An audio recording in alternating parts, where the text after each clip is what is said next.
Feliz sábado, saudações em Cristo. Abra sua Bíblia comigo, lá no livro de 1 aos Coríntios, capítulo 2, verso 16. Diz o seguinte: quem conheceu ou instruiu a mente do Senhor? Nós, porém, temos a mente de Cristo. Uma vez que temos a mente de Cristo, irmãos, nós sabemos, temos a certeza que o Espírito Santo tem um papel fundamental nas nossas vidas. Ele nos convence do pecado, do juízo, e a justiça de Deus impera os nossos corações.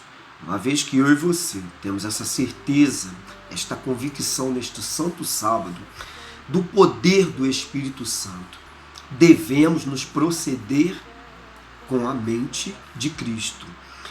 As pessoas sempre fazem analogias e dizem o seguinte: se Jesus estivesse no seu lugar, será que ele agiria como você agiu?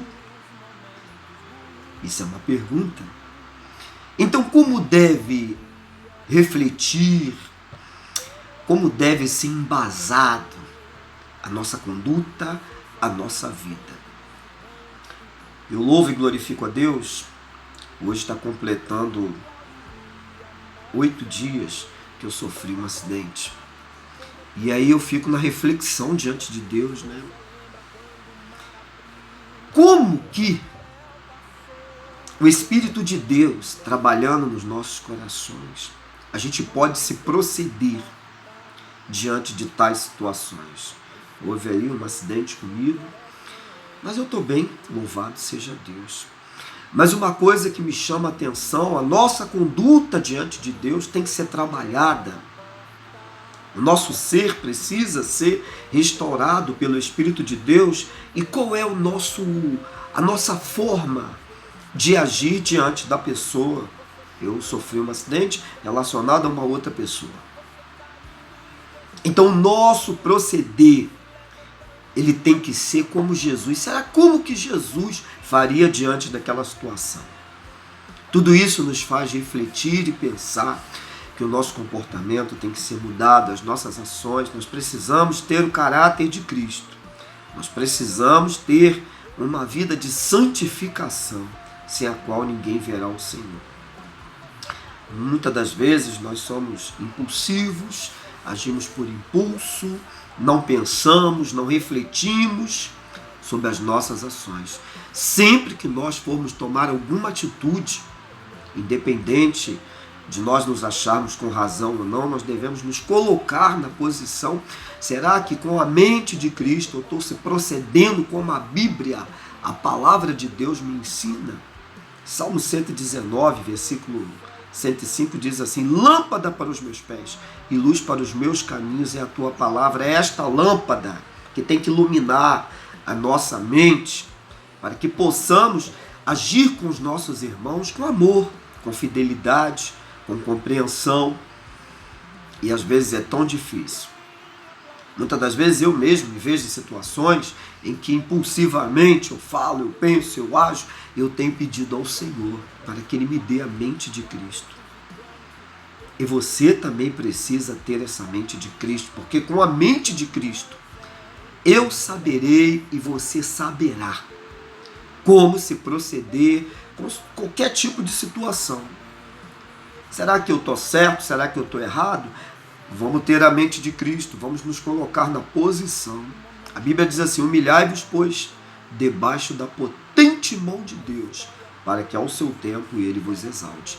É quando eu e você nos humilhamos, o Espírito de Deus trabalha nos nossos corações. Ele veio nos convencer do pecado, do juízo, e nos favorecer com a justiça. Porque uma vez que estamos em Cristo, nenhuma condenação há para aqueles que estão em Cristo Jesus. Mas para isso, eu e você precisamos ter a mente de Cristo. Nós precisamos ter comportamentos que venham fazer com que pessoas que estão ao nosso entorno venham olhar e venham falar assim: ele ou ela reflete o caráter de Cristo. Seja na minha maneira de se proceder, seja na minha maneira de pensar, seja na minha maneira de executar, aonde eu estiver, alguma coisa, eu preciso ter esta mente de Cristo. E o apóstolo Paulo, ele diz: nós temos a mente de Cristo. É inadmissível qualquer servo de Deus ou qualquer serva de Deus ter atitudes que não sejam coerentes, que não venham corroborar com a palavra de Deus. Reflitamos e pensamos sobre as nossas ações, porque um dia estaremos perante o juízo de Deus e iremos dar conta daquilo que falamos, palavras ociosas, daquilo que pensamos, daquilo que julgamos. Quantas das vezes, eu sempre digo isso, pessoas se sentem apáticas, podendo ajudar, não ajudam, podendo levantar a mão, ficam de longe. Eu conheço aí um povo que fica só na observação. Parece que estão assim, preparados para ver uma queda, mas há poder no nome de Jesus, porque os escolhidos de Deus, seja eu, seja você, não vamos cair. E se cairmos, a Bíblia diz, o justo pode cair até 7 vezes, mas o Senhor o levantará. Há poder no nome de Jesus. Tem pessoas que ficam só olhando. Poderiam contribuir mais, dar a mão para ajudar. E eu sempre digo isso é independente de denominação, de igreja. Eu louvo a Deus porque agora o Senhor tem colocado outras pessoas por perto para nos ajudar. A Bíblia diz em Isaías 41:6, uma ou outra ajudou e o seu companheiro disse: esforça-te. E que possamos ter nas nossas vidas essa mente de Cristo. A Bíblia diz: o Senhor guarda aqueles cuja mente está firme nele. Porque com a mente de Cristo nós saberemos agir de acordo com a palavra de Deus. Esse que vos fala o diácono Ailton Bernardo. E, por favor, se não é inscrito ainda, se inscreva no nosso canal, clique aí no link e compartilhe. Divulgue estas mensagens abençoadas, que são mensagens. Não estou aqui para criticar, para julgar ninguém, mas somente para chamar a atenção a vivermos uma vida de acordo com os princípios da palavra de Deus. Deus vos abençoe em Cristo Jesus.